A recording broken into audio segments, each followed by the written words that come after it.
My name is Clancy Immisland. I'm an alcoholic. That was really a crappy introduction.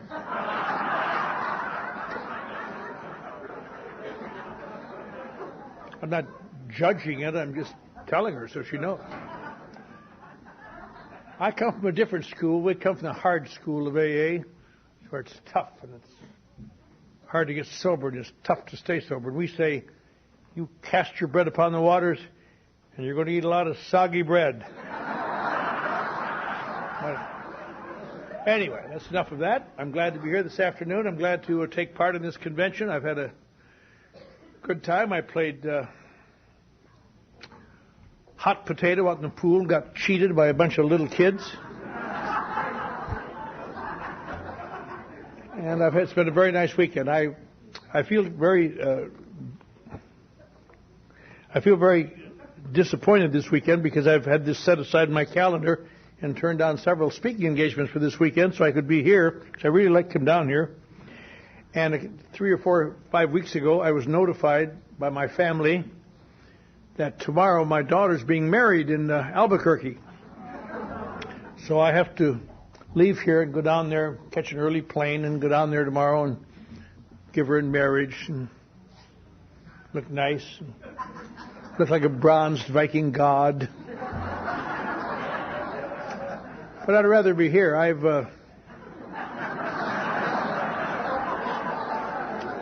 given her more times in marriage than I've been here.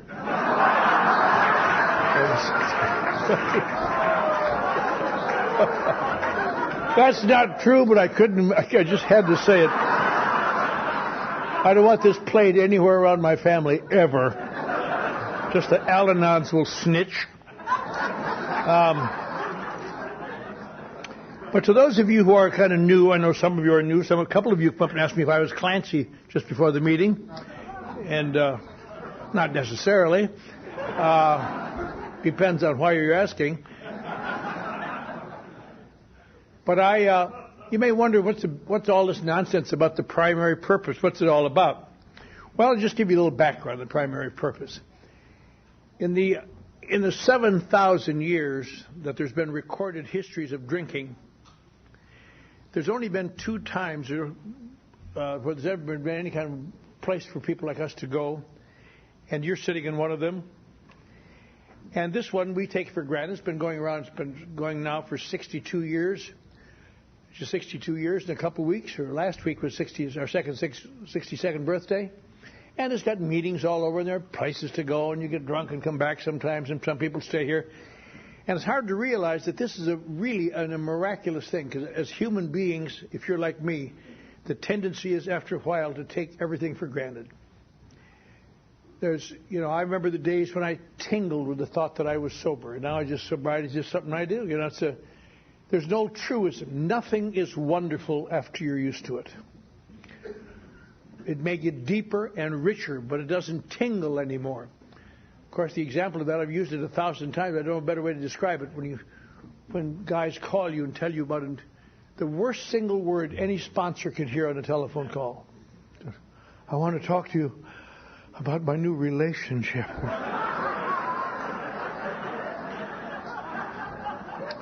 And if you're really quick, you say, "Oh, Mr. Immelson not in today. He go home a long time ago. Don't know where I go, But you usually listen to it. But, oh, God, I know I thought the last one was, but this, God, when I saw her walking out of detox, I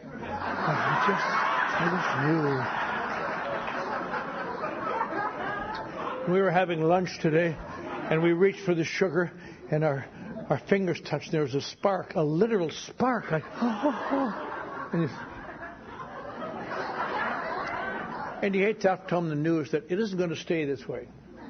We wish it would, but 15-year-old excitations don't last that way. And no matter how deep you're in, one chance in a billion that your relationship lasts for more than 2 weeks, even if you should, incredibly enough, go together and maybe get married and have a couple little tykes, and it'd be wonderful. And it isn't going to stay like this. It may get deeper and richer, but it won't stay like this. 3 years from now, you'll be sitting in your little cottage, your little love cottage, and the kiddies outside playing, and you're having lunch, and you're going to reach for the sugar and your fingers are going to touch. You're going to say, give me the goddamn sugar. It's just part of life.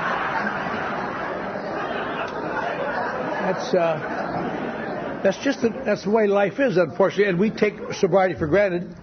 And it's hard to realize how close we came to not being here. There's a lot of problems in early AA and getting it started and getting it settled and writing this book and being accepted. But in the early 1940s, there was a period that most people aren't really familiar with because we don't go into it much in our literature. It isn't in our books. Our book was written before that, and our literature after that didn't talk about it much. But AA began to dissolve in the early 1940s. People were writing in from all over the country. There was bickering, fighting everywhere. People could not get along. People getting drunk, shaking their fists at one another, doing all sorts of bad things.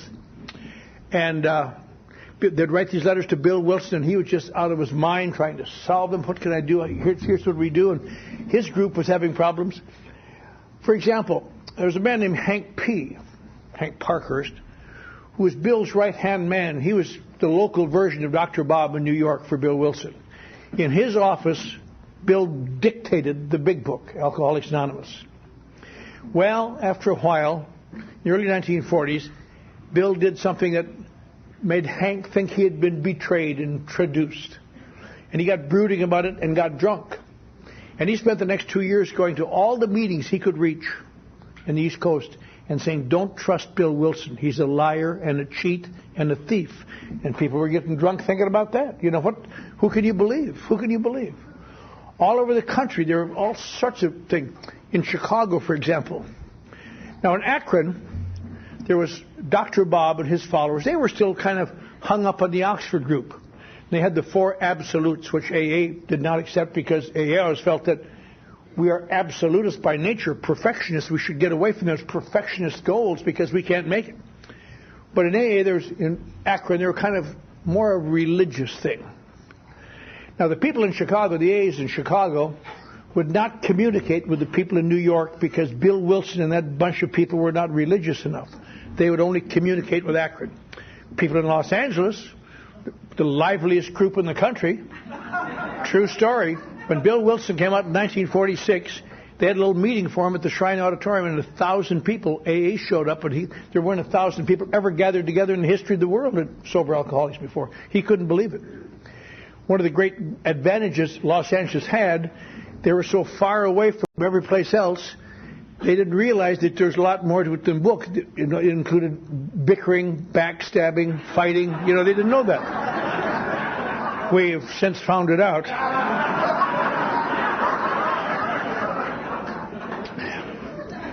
But people in Los Angeles would not communicate with Akron. They were too religious, a bunch of fanatics. Only with New York.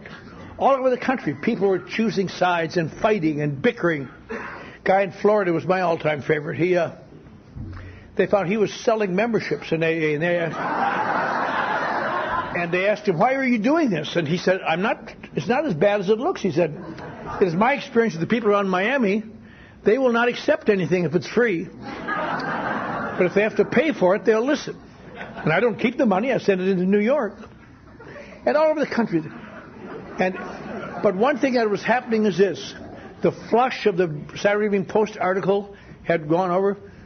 Most of the authors of the stories in the first edition of the big book were drunk. It was going downhill. And the guy in North Carolina wrote Bill Wilson a letter saying, Bill, we're going to become extinct. We're going to go the way of the Washingtonians. And Bill Wilson never heard of the Washingtonians. Who the hell are they? So he stopped and went to the library and discovered a most startling fact. In the 1840s, there had been a movement similar to AA, much, much more successful than AA, that had grown beyond any expectations of size. Started with 6 guys in a bar in Baltimore, drunkards trying to help each other. People all laughed at them. And little by little, they got another little group. And they got a little group in Philadelphia, a little group in Washington, a little group here and there. At the end of the year, they had several hundred sober members. At the end of 2 years, they had maybe 3,000 or 4,000 members. By the end of 5 years, they had 200,000 members, which may not sound like much till you think that AA, after 5 years, had about 1,000 members. And they didn't have any telephones or any radios or no mass communication, just people talking to people. And he studied their movement, and he thought, how could such a wonderful movement become extinct? And he read some histories of it. And he realized they had a series of problems that they had attempted to solve, or not problems exactly, but they had a point of view. That they depended a great deal on some of their very wonderful speakers, and when these speakers got drunk, a number of people lost confidence, but probably the number one reason was this. In 1845, the Washingtonians were the first and most successful treatment for alcoholism in the history of the world. And in about 1845, their leaders got together and they said something which doesn't sound silly, because AA is full of people saying the same things. If we can help drunkards, we should help all sorts of people. People with all kinds of problems. We should help narcotics addicts who are not drunkards. They didn't have narcotics the way we now have heroin and cocaine, but they had things like laudanum and opium. He's waving at you right over there, ma'am. Poor hunchback lady. Go ahead.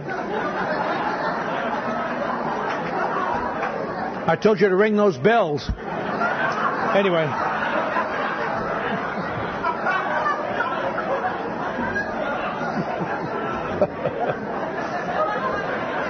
Well, let's see. The name of the hotel is the Esmeralda. That's why they wind up here. Yeah.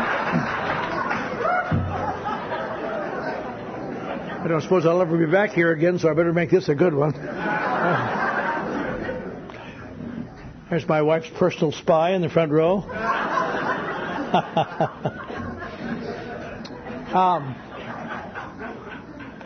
And they decided to put their good force to work. This great thing they had, this symbiosis. They didn't have the word then, but that's what it was, a symbiosis of the sum being more than the parts. And some of them got involved into helping narcotics addicts, and some got help in people with emotional problems. A great many of them got into working with temperance movements in the efforts to stamp out the sale of drinking, sale of alcohol. Some of them got into political arguments. Some of them got into the anti-slavery movement. Some got into trying to find a way to get Texas, part of the United States, away from the claims of Mexico. All sorts of things. They had this wonderful thing to getting together. And they put all their juice to work. And by 1848, the Washingtonians were extinct. And with very few exceptions, they all died drunk. And there was a book written in 1861 that I have. It says, the man was talking about he can't understand what happened. Just people seemed to lose interest after a while. And they didn't come around, and sometimes you'd hear they got drunk. Now, you know they were extinct when Bill Wilson, the guy who'd founded the second, although he didn't know it was the second, effort of drunkards helping drunkards, discovered that there had been a movement almost like his exactly 100 years ago. And they had gone down the toilet. And he read about that. And he read about these letters. And he read about these things. And he read about the problems people were having. And he thought about it, and he watched AA slowly shrink. Slowly shrink. Just like watching water run out of a broken glass. And in the mid-1940s, he sat down and in one final gasp to save AA and its spiritual goals, he wrote the 12 Traditions. A lot of people think the 12 Traditions came out when the book did. 12 Traditions came out years later when AA was dying. And it was an effort to get people it was an effort to make people survive, to enable people to survive. And he wrote them not in the form we usually read them in meetings. He wrote them in the form of the long form. Some of you may not be familiar with that. In the back of the book, there's a short form on one side, the long form on the other, where the same traditions only are fleshed out. And everyone should understand those because they really tell you what the traditions mean. In our group in Los Angeles, the Pacific Group, we have 1,000 people sit quietly the second Wednesday of every month while we read the long form of the traditions. We want people to understand them. People say, well, our people won't sit still. Well, you tell them it's better to sit still, or they won't be sitting at all, maybe. And that's an interesting thing. He introduced these traditions one by one in the grapevine and ran across something that we all are familiar with. He didn't know it at the time. There's one basic problem in AA, one basic flaw. Always has been, always will be. It's made up of alcoholics. Damnedest bunch of pukes that ever came along. And many of the AAs refuse to accept them. We don't want traditions. We don't want rules. We came here to find love. And I found it. You get in my way, I'll kill you. Yeah. So for the next few years, some people in AA had the traditions. Bill Wilson traveled around the country. One of the reasons he came to Los Angeles, in addition to visiting his mother. Incidentally, I want to say something in passing. It's got nothing to do with this subject, but I ran across it yesterday. Somebody's again asking me for a donation to the Wilson House up in East Dorset, Vermont. And I have no objections to people giving up money to the East Dorset House, Dr. Bill Wilson. I visited there, and I visited Bill's grave and so on. But I have to kind of laugh when you stop and think, Bill Wilson hated that house. He got out of there as fast as he could and never went back. And as soon as he had some money, he moved his mother out of there and moved her to San Diego so she'd never see it again. He had nothing but bad memories. And now let's all go visit Bill's house. If Bill were here, he'd say, you go ahead. I'm not going, The house in Akron has some meaning because that's where our life started, but oh well. I'm not asked to speak on that subject. But it's all right. Gives us something to do. Keeps us home writing checks instead of going to meetings. But he went around trying to talk up the traditions, and there's a lot of beefs about it. In fact, by the late 1940s, there was such a series of problems that he and the co-founder, Dr. Bob, thought if we could only get some of these divergent factors together, they might see that we're all on the same side, instead of this continual bickering, which is why they formed the first AA convention. Not for any purpose other than to get people to see that they're like others and that we have a community of interest. And so Bill and Dr. Bob asked their followers find a place for it. Unfortunately, the followers didn't get along either. And the people in Akron said, we'll go to a convention. We won't go to New York with those high binders. And the people in New York said, we'll go to a convention, not with those people from Akron. And there are four absolutes. So Bill and Dr. Bob had to get together and solve it themselves. Cleveland. So we had a convention in Cleveland in 1950, 4th of July weekend, near the 4th of July. The first large collection of sober alcoholics in the world in 7,000 years. I have a picture of that convention. I have the tapes of that convention. They're very scratchy, but you can hear them. And it really was it's a tremendous thing. Dr. Bob, our co-founder, was dying of cancer at that convention and knew it, and he was very eager to convey what he had learned, and some people, his son and another guy, helped him to the podium, and he desperately wanted to share what he had found. He gave a little talk. Most of us who've been around a while have heard that talk or read it. Some of you haven't. But it's an amazing thing. The three most important things he could think of to say in 1950 could be said as among the three most important things you could say here today. He said, first of all, he said, let us remember to keep our program simple. Let's not louse it all up with Freudian complexes that may be of interest to the scientists, but have nothing to do with our work here. When boiled down to the end, our work consists of love and service. And we all know what love is. We all know what service is. That's all there is to it. And he said, secondly, let us never be too busy or too smug to stop and give the man behind us a hand and a pat on the back, take him to a few meetings, because none of us would be here if someone hadn't taken time to help us. And the third thing he said was as true today as it ever was. He said, let us guard that erring member, the tongue, and try to remember to use it with kindness and love. Because everyone in this room has seen the example of how sometimes in our rages and our tempestuousness, our tongues create more pain than anything we could do almost. And he said this, and he died shortly thereafter with a great heritage behind him. But another thing they did at that convention, they had 6 young guys. They gave them each 2 traditions. And they got up there, and they each took 2 traditions, and they tried to explain. These are not rules. These are not any big constriction. These are just some things that can continue to operate. And of course, one of the great selling points is we have no enforcement even. We can't even enforce them. If you break them, we can't enforce them. There are no such thing as AA police. Most sponsors wish there were. I've said this again a lot of times too, but it can be said. In my area, for some reason, I am known as a dictator-type sponsor. And I make people march in lockstep in between cleaning up dog poop. And I find it hard to explain to them. It is impossible to be a dictator in AA without the absolute agreement of the dictatee. Because all he has to say is, screw you. And the dictatorship is over.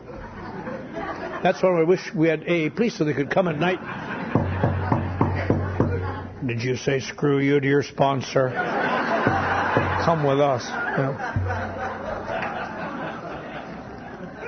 But they explained these traditions. And later on in that convention, they voted them in. And in 1951, the next time the book was reprinted, they included them. And they've been part of our operation ever since. Unfortunately, they get lost in the shuffle so often. They get lost in the shuffle. We sometimes read and sometimes don't read. I go to meetings all over where they don't read the traditions at all, don't even know what they are. They have those 2 things on the wall. If you're bored, you can read them. Or sometimes they have newcomers read the traditions to see if they can pronounce autonomous. Listen, he said autonomous. Son of a bitch. Yeah. It's hard to realize. I think a very good case could be made, and I would always defend it, that the traditions are much more valuable than the steps. Steps are nice. They're great tools to sobriety. If I don't work the steps, I might get drunk and die. If we don't have the traditions, we might all get drunk and die. And that's why it's so important to stop it.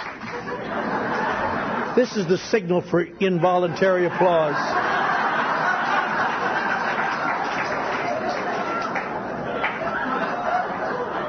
This is to snuffle. Isn't that beautiful?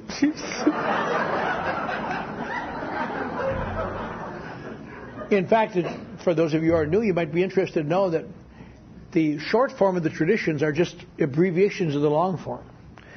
One of the interesting things is but I'll tell you, it's important to know that because there are forces around AA who continue to say the 3rd tradition states the only requirement for membership is a desire to stop drinking. Not that you have to be an alcoholic. You just have to have 1 drink and say, I desire to stop. Then you come have full privileges. That's what it's about. But that is what the long form says. Long form says, we want to help all recover who suffer from alcoholism. Because when they abbreviated that, they had no idea that years later there'd be people trying to sneak into AA.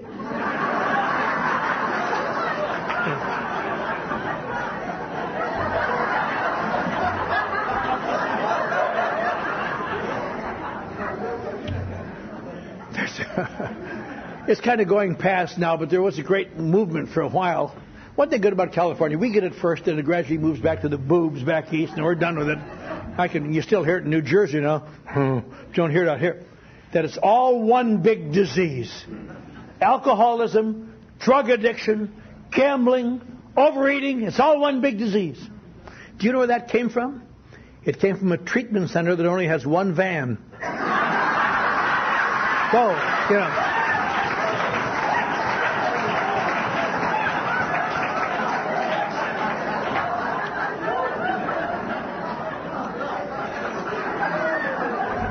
But the traditions, that 3rd tradition also, in the first abbreviation is kind of interesting if you're new. In the first abbreviation, it said the only requirement for membership is an honest desire to stop drinking. And then they begin to realize that isn't really correct. Hardly anybody ever come to AA with an honest desire to stop drinking. You have a desire to get out of trouble. You have a desire to get that bitch off your back. You got to have a desire to hold that job. But not to stop drinking, because we've all tried stopping drinking, and that's terrible. Just if I could just find a way to cut down, or maybe not smell or something, you know. An honest desire to stop drinking is what you get after you've been in AA a while. After you've done something. Yes, I have an honest desire to stop drinking. So they went back in and took out the word honest. So that's why the third tradition now reads the only requirement for membership is a desire to stop drinking. Any kind of desire. But these traditions came out and people have accepted them, and they've been observed in the breach, and they've been observed correctly, and they've had their ups and downs over the years. And our topic today deals with, in a sense, a phrase, not in a sense, but really in a phrase from Tradition 5. Now, in the preamble to AA that's been written since then, it is mentioned our primary purpose to stay sober and to carry our message to the alcoholic who still suffers. In the fifth tradition, however, as was written in 1939, it's almost the same, but it's not quite. It says each group should be a spiritual entity, and its primary purpose is to carry the message to the alcoholic who still suffers. Its primary purpose. We have all sorts, and these traditions are kind of interesting. They're based on doing it other ways. They're based on the Washingtonians dying. They're based on the Alcoholics Anonymous shrinking. That's why incidentally, the first problem they had were so many people in AA were at each other's throats. That's why the first tradition reads about unity. That's the most important thing. Is if we keep fighting, we're all going to be dead. Unity. And there's no power greater than ours. We talk about the powers, or no big shots, and no these things. And they get to every group is autonomous, it says in the fourth step, or the fourth tradition. The fifth step says, primary purpose. Our primary purpose is to carry the message to the alcoholic who still suffers. Now, why would it be necessary to say that? What's the purpose? Are we some sort of a separate organization that we think we're different or better than other organizations? Or what is the reason for this? And I think it's to understand that it is necessary to understand the nature of the illness we bring here. Now, most of us in this room, the newest comer has come to realize that we're here to stop drinking, to get away from alcohol, and then somehow to feel better after that. And only in a very rudimentary sense is that true. Stopping drinking is something that hardly anybody has ever needed any help with. There isn't a person in this room who has needed. That's one of the great problems of people like you and me. You know, we hear old-timers sometimes say things like, I stayed drunk around the clock for 25 years. You think, boy, that's really an alcoholic. But I'll tell you something. Physically speaking, it is impossible for a human body to stay intoxicated 2 straight weeks in a laboratory. The body will not permit you to keep it intoxicated if it can possibly help it. The body sets up defenses. The body, you read in the paper about how kids on a dare will drink a bottle of whiskey and die. Why is that? Because the body has defenses. If you take a small amount of alcohol, it affects the brain areas one by one. First brain area to be affected is speech. Doesn't mean you can't talk. You just get a little slur that nobody can hear except a sponsor on the telephone. You've been drinking. No, I haven't. But you keep drinking a little bit more, and you go through the motor areas. You go through coordination and balance and all sorts of things. And that's why finally you get up very high, and you get to sight. Sight is one of the last ones to hit. And it doesn't mean that you can't see. You always have jokes of drunkards seeing 5 or something. The same thing happens to your eyes that happens to your speech. They just slur. They just overlap a little bit, so you're getting 2 different images. They're not triangulated. So that's why although we don't know why, when we pretend to be drunk, we clown. That's how you can spot an accomplished drinker on the freeway. I mean, he's... While amateurs are going...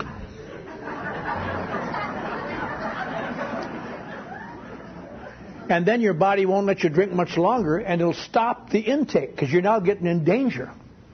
No more our body says it fights for survival. So it stops the intake. Does that by a procedure we call passing out. But these kids, people whose bodies are not used to processing alcohol, by the time the body says stop, the alcohol is already in there and it keeps going. And the next area to be affected is respiration, breathing. When it gets there, you stop breathing. That's all. No big deal. Nothing magic. Just mechanical. Just boom, boom, boom. You're stopping, and you eventually will always stop drinking. Some people say things like, if I could only get off this drunk, help me get off this drunk, I'll do anything. I found a solution to that in 1948. Slap a cop. You're off that drunk right then.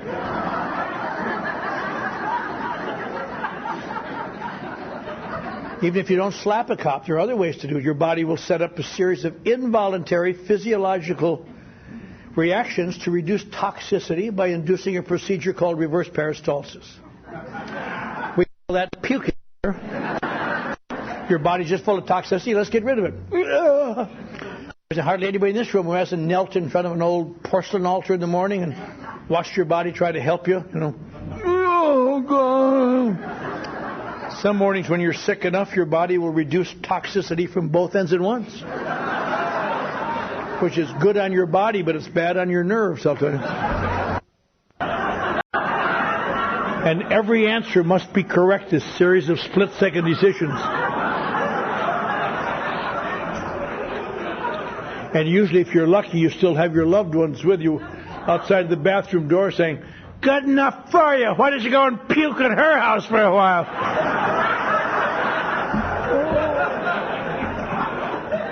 But I'll guarantee you one thing, you always get sober. You always get sober. If getting sober were the answer, we would have no problem. There'd be no need here. We'd just all go to a detox and be home free. And yet people die every day thinking, well, I got sober and it didn't help it. And most of us fall into that terrible trap of knowing that our case is different. Because I go and hear these sober people, they talk about they're sober and they're feeling good. Am I the only one who feels bad when I get sober? That's when my life gets out of whack. That's when my emotions get out of whack. And people want to give me advice. I've been getting advice since I was a little boy, and I'm sure everyone in this room has gotten enough advice to last you for 5 centuries. Just people want to help you, give you advice. If you'll only do this, and now why don't you do this, and on and on. And the one thing that prevents me from accepting the advice as I look back in my life is that a part of me says, I guess that's good advice, but you don't understand my problem. My case is not like yours. That advice maybe works for you and the people you run around with. It doesn't work for people like me. It's just you don't understand. I mean, put the universal cry of every alcoholic I've ever known at one time or another. But my case is different. It's different. I can't explain why, but it's different. In fact, it's such a common thing when people say that in meetings, people laugh. And the new person doesn't know. I remember, I'll tell you, when I went to one of my first meetings in 1949, the guy came up and he said, "Are you an alcoholic, kid?" Because I was 15 years younger than anybody else in that room. I said, "I don't think so." I was trying to be honest. I don't think so. He goes, "What the hell do you think's wrong with you?" I said, "I don't know, there's something different about me. I'm too sensitive, maybe." He said, "Hey, get this!" And I'll tell you something. I understand now why he was laughing. I didn't know then. And I never told the truth about that again for another 10 or 15 years. Because I did not want to be publicly laughed at in an AA meeting. And when people say, "What's wrong?" Better tell them nothing. Nobody. That's one of the hard things you got to remember here. When people are new, they're really fragile. And they don't know that you're laughing with them because they're saying things that we've all said. They think maybe they are different and you're laughing at what they're saying. It's a very, very delicate line. You have to get them to laugh at themselves, but you have to get them here for a while to understand why they're doing it. But I know that advice means nothing to me. It means something, but I don't want to hear anymore. It's enough. And so the problem is we want to carry this message. I got to carry it to people who don't want to get advice. They've been getting advice from a lot of people. Why should we be able to give them advice? And that is the focus of everything we hold dear here. The thing that makes Alcoholics Anonymous the single most successful therapy for alcoholism in the history of the world. Now, we discover here, little by little, if you stay here, that truly enough, alcohol is not the problem. It is something called alcoholism, which sounds the same, but is significantly different. An alcohol problem is overcome by stopping drinking, just as you'd think. But in alcoholism, you'll discover sooner or later, if you haven't discovered it yet, that stopping drinking sooner or later will make it so painful you can't stand it. The thing that makes alcoholism a fatal disease is not that you can't get sober, but after getting sober, eventually it gets so bad that drinking is preferable. And this time I'll try to watch it, or do something, or whatever the hell with the exam. Just now, we go to advise these people and help them, and they shut you out. So what makes alcoholism respond in Alcoholics Anonymous when nothing else does? If you stay here a while, I've always felt the thing that makes it different is little by little, I come to slowly hear and identify things that I thought were secret unto me. In fact, any number of speakers you hear say, well, I went to my first meeting, I thought they'd heard about me and was telling my story. We've all heard that. But what is it that brings this about? What brings it about is that put it this way, there's only been 2 successful efforts to help alcoholics in the history of the world. The Washingtonians, who became extinct, and Alcoholics Anonymous, which continues to flourish thus far. What do they have in common? Nothing. Nothing. Washingtonians had a constitution they had signed. You'd sign up. You'd do all these things. They had paid speakers. There's publicity all over. And they'd get articles in the paper. You used to get drunk over that. Who got the biggest article in the paper for their talk, and on and on. AA fought against these things. Had an entirely different set of things. The one thing they have in common, they are the only 2 therapies in the history of mankind in which drunkards are trying to help other drunkards. That's all. Not psychologists, not doctors, not psychiatrists, not loved ones. Now, what is so important about drunks helping drunks? You would think, what can they do?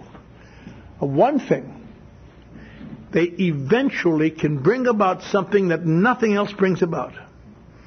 A begrudging understanding, my God, I think He does know how I feel.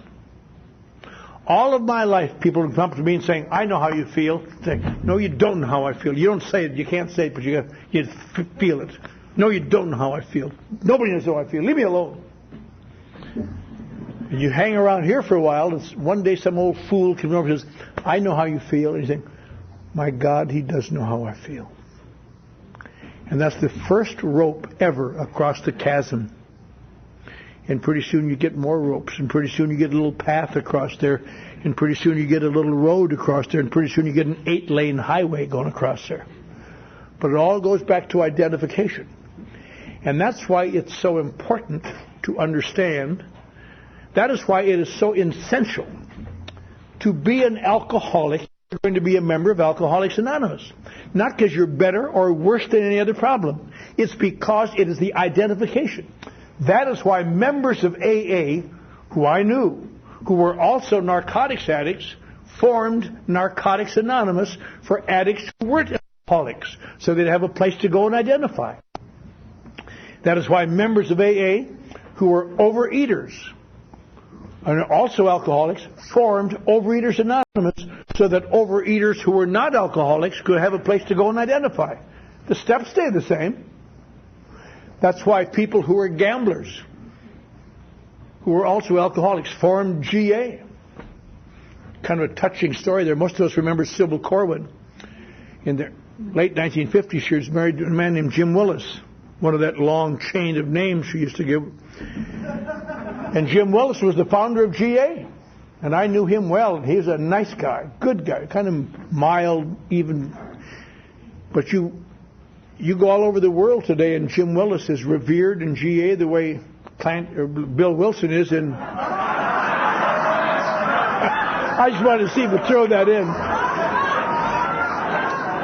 Just the way Clancy is at the Texas Nut House. Just the way Bill Wilson is in AA. And there's the side effect of that, the poignant side effect of that, is Jim got so busy in GA, he didn't have time for AA anymore much, and he got drunk and died. And they still revere him because he never gambled again. But in AA, it was poor Jim, sitting up there in Oxnard drunk. But people still came from all over. You saved my life, Jim. Because it turns out alcoholics need certain therapeutics if they're going to stay sober. Alcoholics of our type. It's an interesting thing, Bill, putting that phrase, he did not have an identification. He did not know exactly what the differences were like we know, because we've had a lot more ability to examine them. So throughout the book, he talks about alcoholics of our type. He wasn't exactly sure what alcoholics of our type was, but he knew in his mind. And it turns out what alcoholics of our type are people who lose their ability to control their drinking, but then in addition to that, they've lost their ability to be able to live sober. Alcoholics, there are a lot of types of alcoholics who drink too much and they realize they're hurting their families and they stop drinking and live happily ever after. That's one type of alcoholic. There are some who they get addicted to it and they eventually have to go to a hospital like Chick Shadell and be withdrawn. But eventually they go to a couple follow-ups and they're okay. But then there are other types of alcoholics who, when they get sober, they get worse. And they have to drink. And those are the baffling kind, the kind that make people rip out their minds. And they point these other kinds and say, look at Fred, he drank too, but he quit. Can't you be like him? And you have no way to tell them, I don't know how he did it, but I need a drink. In fact, most of us have been in situations sometimes where you wind up drinking to forget what your drinking has done to you. To forget what it's done to your family. I can't bear it. How could you drink after you saw what you have done? You don't know enough to say, that's why I drank. That's why I drank. You don't really drink to forget your drinking. Your drinking creates terrible remorse and pain.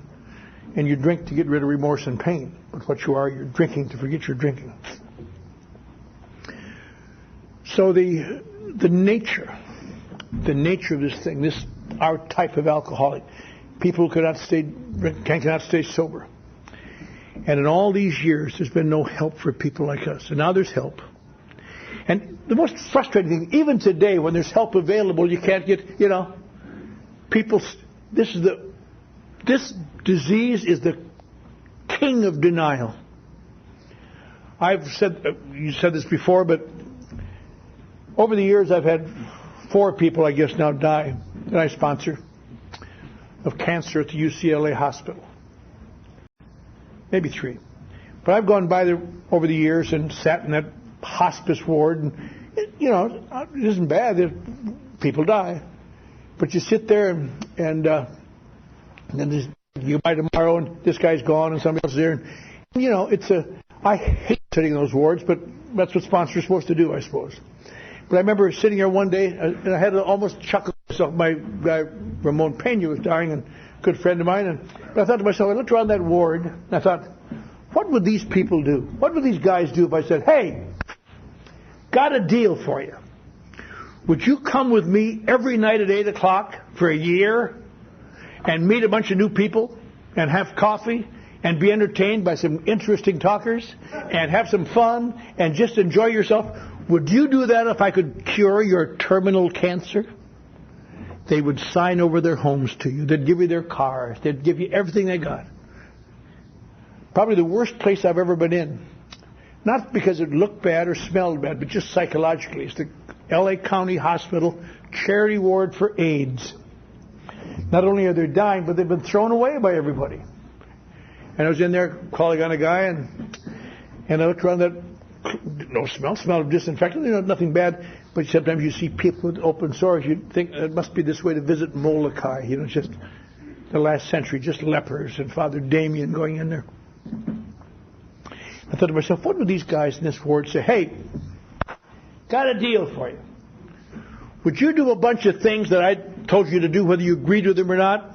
Would you, I don't know, write down a bunch of things that you've always been so ashamed of you didn't want to tell anybody? And really get them all on paper and maybe read them to me? Would you do that? Even though you hardly know me? And would you listen to me when I tell you we can get rid of some of these things and put some of the things we share, you're not so different as you fear? And would you go around to some of these people that you're so ashamed that you even see and stick out your hand and tell them that you admitted you're wrong and you want to make it right? And would you continue maybe to find a prayer, maybe believe in some God, even though you think He's shafted you, try to pray to that God, even though you believe in Him or not? And would you try to help other people? If I could cure your terminal AIDS, they would crawl across the floor and lick your feet. Take me. But you go down 2 floors in that same hospital. You find a guy laying there with his liver out to here, eyeballs yellow, skin yellow, things going in his arm. And he will not go to your AA meeting down the hall because he's not a goddamn alcoholic. And it's kind of funny, except you come back next month and he's been dead for 3 weeks. And there's a new guy there saying he's not a goddamn alcoholic. Now, if a guy 4 days away from death can prove he's not an alcoholic, you and I certainly can. And that's the big battle here, because the mind seeks denial. Because to me, alcohol represents relief from an untenable sobriety.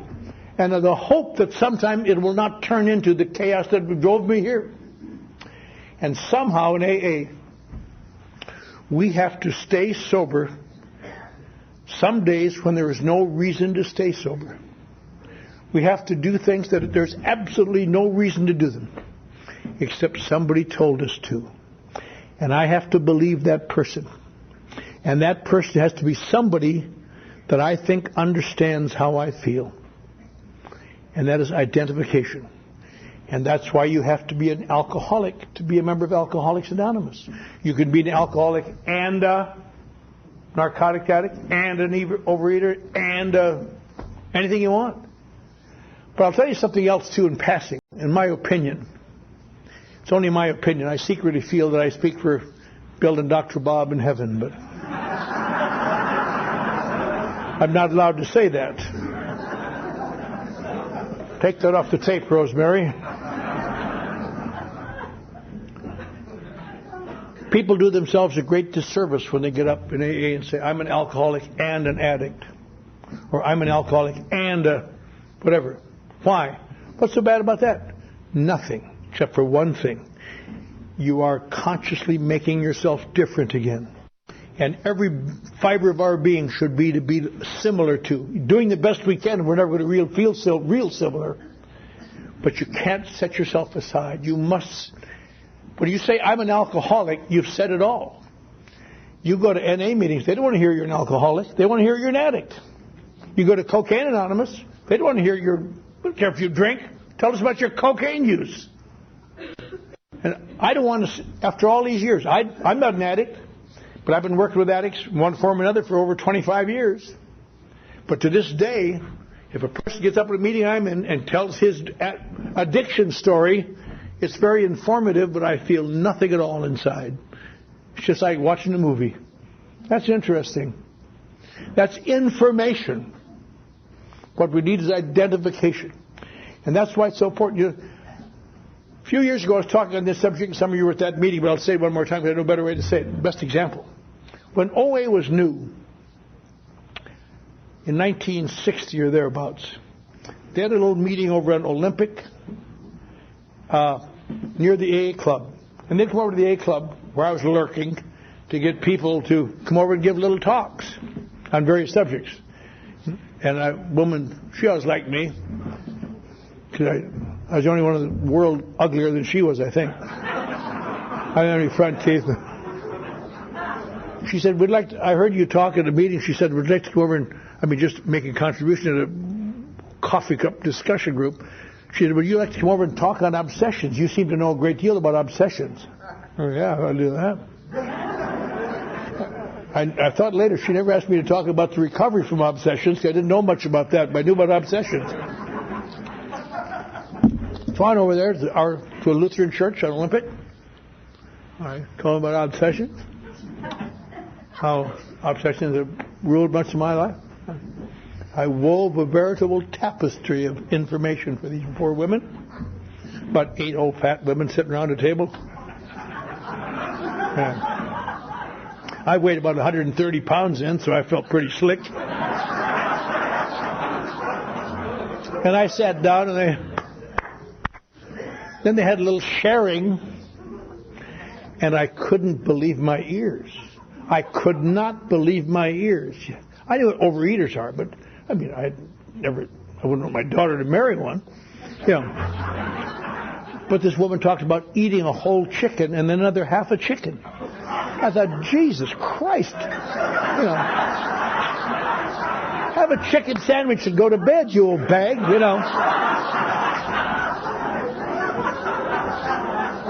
Woman talked about eating almost a half a gallon of ice cream in just a few minutes. I thought, oh man, you need some kind of help. And someone over here talked about how she'd eat until she couldn't eat anymore, and she'd go vomit. Put her finger on her throat, and vomit and eat some more. And I thought, holy Christ, I can see doing that for alcohol, but food? Jesus, I thought to myself, don't you shake my hand after the meeting, fatty,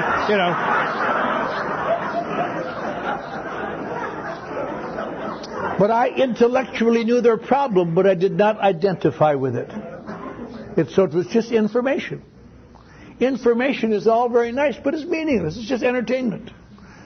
The great thing we have to offer here to one another is, that's why they say the gift we've been given. What's the gift we've been given? That we're wonderful? Not at all. The gift is that we can understand how they feel and communicate with them by talking about how we feel. I have a son who's 31 years old, born after I was sober. I love him. I love all my children. I love my son because I've got a bunch of daughters. I love them and I love him, but I just think about him because he's the one in Los Angeles. And he and I were laughing on the phone yesterday and had a good time. But I'll tell you something, it's unbelievable, but it's true. The newcomers in this room, people here for 5 days of sobriety. Some woman came up to me before the meeting and said she had 5 days of sobriety. I'll tell you something that's unbelievable. I've been with that little boy for 31 years, and I've given my life for him. But I know more about how you feel than how he feels. And I've never even seen you before. Now, how can that be? Not superficially, not on the surface. I know all about him. But down where we live, sometimes, I know where alcoholics feel. All I have to do is look within myself and believe it. And I'm not sure what he lives with down there. And so that's the gift we've been given. And it's hard to accept that. Sometimes people are afraid to get up at meetings and talk about how they feel, how they felt, or why they're not doing so well. Because they think, I'm sure that I'm the only one who feels like that way. Not true. That's why we sit around and talk about how we used to be, what we used to be like. We usually can talk about drinking and what happened. We came here and what we're like now and what we're trying to do. But interspersed amongst that drinking and the recovery pattern has got to be, I felt inadequate and lost and different. And I came here and somehow I stayed here long enough I came to believe in a guy and he was my sponsor. And he got me to do things. Now I don't feel so inadequate and lost. I don't have to drink. It's just, you hear newcomers talking like that and it brings tears to my eyes. You didn't used to. I used to be very impatient. Think, oh, Jesus, what a dull story. But really, when you hear, you read all the things into it from your own gut eventually. And that's why we have these traditions. One of the most important traditions, to carry this message to the alcoholic who still suffers. Not to carry it to the people who want to stamp out the sale of alcohol. Not to engage in the terrible errors by the Washingtonians. But to little by little, these traditions are very precious. Tomorrow, Cliff was going to talk on the traditions. He's not here today, I guess. He should have been. He'd learned something.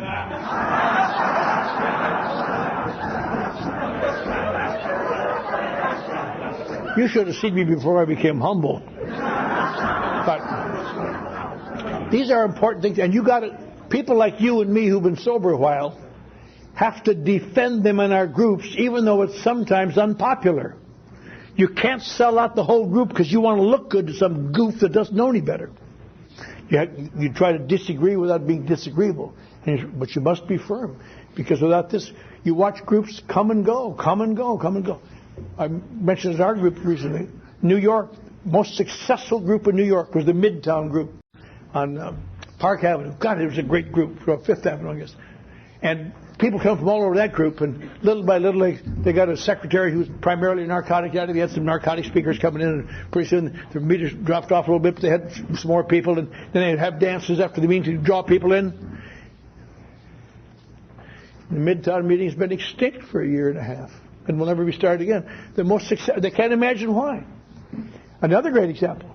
I was in the Texas State Mental Hospital in Big Spring, Texas, in 1956. When I got sober and traveling again, I always had a deep feeling about that because I had such a series of experiences there, electric shocks and all those things. And I was down speaking at Midland, Texas, and they said, you know, the hospital's over here 30 miles. You want to go over and talk to the patients? I thought, Jesus, no.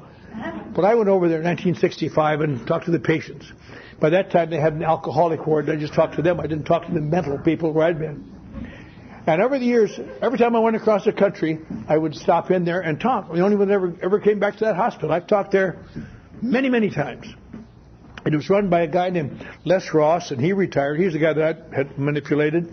And there's another guy, and he only had one arm. But everywhere you'd go in West Texas, I got sober over there in Big Spring. That Les Ross, he kicked my ass, and I've been sober ever since. And this went on for years. And after about 20 years of this, they realized, you know, other states use licensed counselors. These men aren't licensed. They have no ability to treat alcoholics. So they brought in some licensed counselors. And little by little, they phased the Alcoholics Anonymous members out. Shelby, you run the board good and you've done a lot of success, but now we want you to go out in the field and do follow-up. Let the people who are qualified help alcoholics. And little by little, more licensed counselors came in, many of them not alcoholics. The last time I was there in 1991, I guess, they had 20 patients on the ward and 22 counselors employed on that ward. With such a significant lack of success in all the state hospitals that in 1992 they discontinued all treatment for alcoholism in the hospitals because it had no effect on the alcoholic problem. They just could never get through their minds. Alcoholics can help alcoholics. Psychologists can't. Licensed therapists can't. Nothing against licensed therapists. Nothing against psychologists. Nothing against psychiatrists. I sponsored a psychiatrist. He was a crazy bastard. But he stayed sober mostly. I'm not putting down any therapy. I'm just saying this is our unique gift. That's why we have to remember our primary purpose is not to do, and not to impress the public, not to do anything. It is to carry the message to the alcoholic who still suffers, because nobody else can do it as well as you and me. And we got to do it. Because AA this afternoon in the Palm Springs powwow, whatever the hell they call this thing, is the same thing it was June 10th, 1935 in Akron, Ohio. It is one alcoholic talking to another alcoholic to help him reduce his feelings of difference at least enough so that he will begin to take actions he does not yet believe in. And when that moment comes, conception for sobriety begins. And we must always be a part of that chain and continue to be there for they who need us. Thank you.